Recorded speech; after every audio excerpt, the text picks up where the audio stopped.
better chance, James. There he is. There he is. We got pies.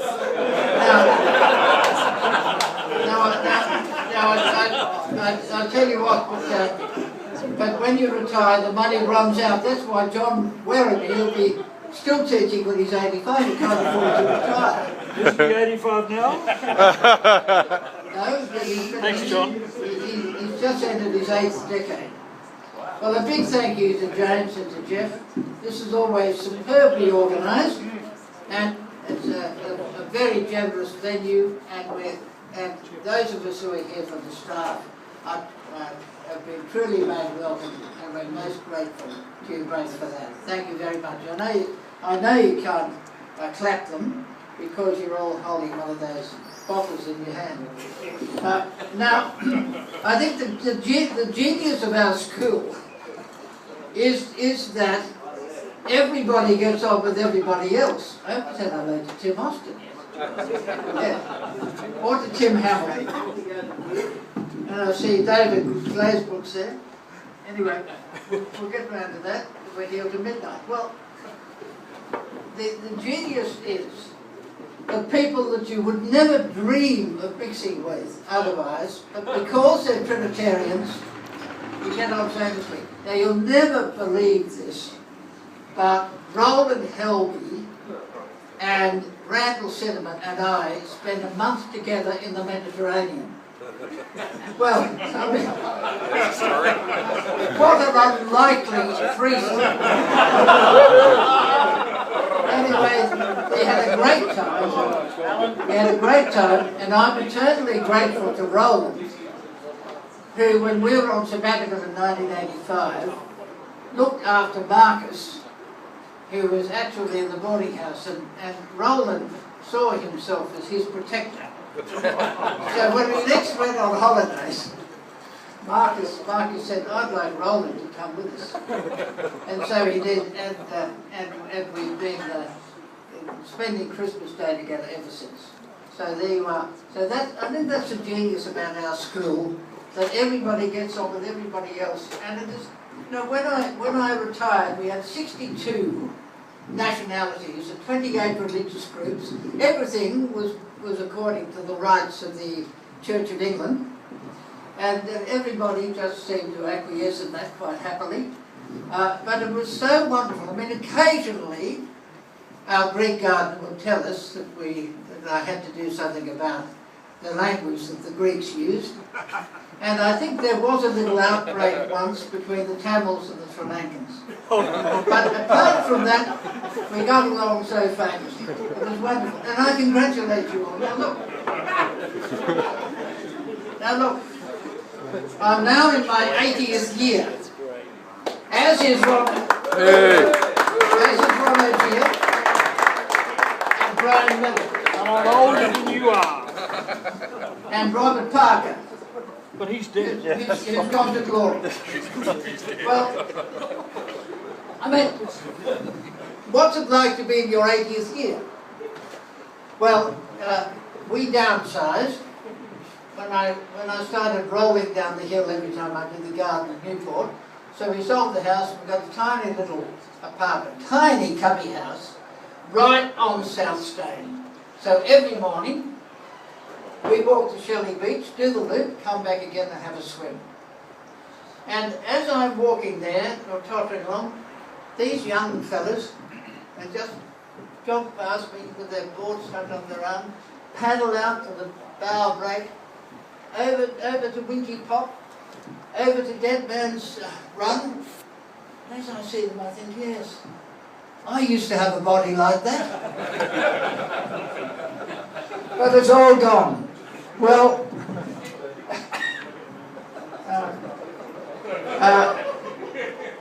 in the last 5 years, and this is a little bit that you won't have to worry about for a few years, but in the last 5 years since we met last, my doctor said to me on my 75th birthday, he said, "You must have an assessment of your health." I said, "There's no need.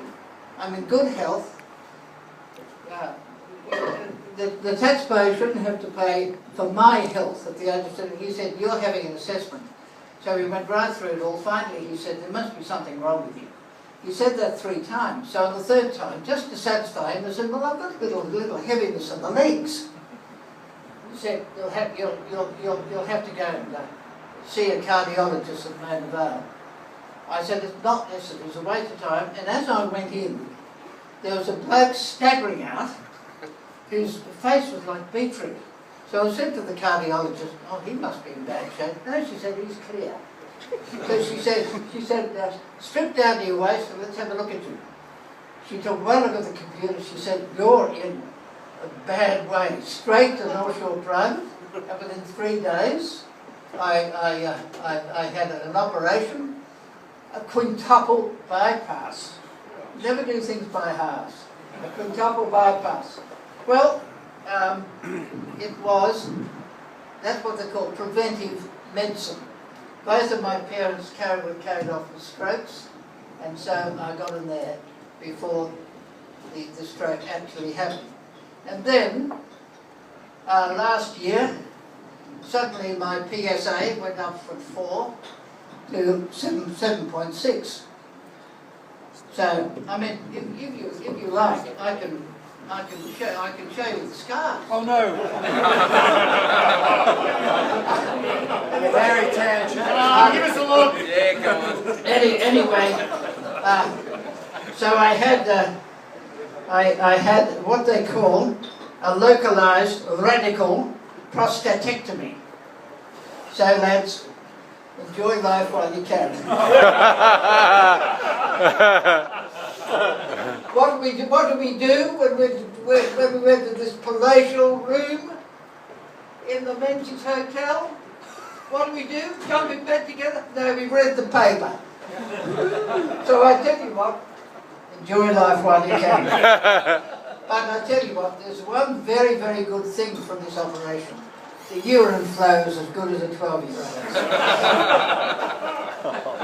And in my 80s, Ron doesn't think this is funny because he's had the same operation. But finally, in my 80th year, I have come to the conclusion that what's between the ears is more important than what's between the legs. I'm sorry to tell you, but that's right. It takes 80 years. 80 years. Now, how do you maintain your exuberance in life as the decades roll on? Well, I think you have to have a continuing narrative in life. You have to have a continuing narrative. And for 21 years, my narrative really was Trinity. I'd go for a quick breakfast standing up, I'd be into it. And then at 2 in the morning, I'd finally fall into bed. That was the daily grind, really, at Trinity. But I must say that, and I'm sure the staff here would agree, that we loved every minute of it, as one successive year after another of absolutely wonderful human beings pass through our corridors. And some of you say nice things about us, but I tell you what, it is I who am indebted to you. Now that's a very good English sentence, and you would know it was if you'd studied Latin. It is I who am indebted to you because you kept me going, you kept me at school truly alive. And that was, to me, a great enjoyment. I wouldn't have traded my life for anything. Now, and I'm going to finish, because we all want to talk to one another. But just to say this, well, in old age, my continuing narrative, of course, is with my family, my 4 wonderful children, and 9 remarkable grandchildren. But also, the thing that has really sustained me is my Christian faith. And I think the genius of Christian faith is that you can care until your heart breaks, and yet you can have a hell of a good life at the same time. That's to me the genius of the Christian faith. And as the outer man is withering away, so the inner man is renewed day by day. And that's an experience that I recommend to all of you. But you never know. Well, I hope we're all invited in my 84th year with James and Jeff. But just in case I'm not here, let me quote my favourite Shakespeare line. Cardinal Wolsey, who was about to have his head chopped off, saying to his pupil, Thomas Cromwell, in Shakespeare's Henry VIII, "When I am forgotten, as I shall be, and sleep in dull cold marble, where no mention of me must be heard of. Say, Cromwell, say, I taught thee. Say, I taught thee.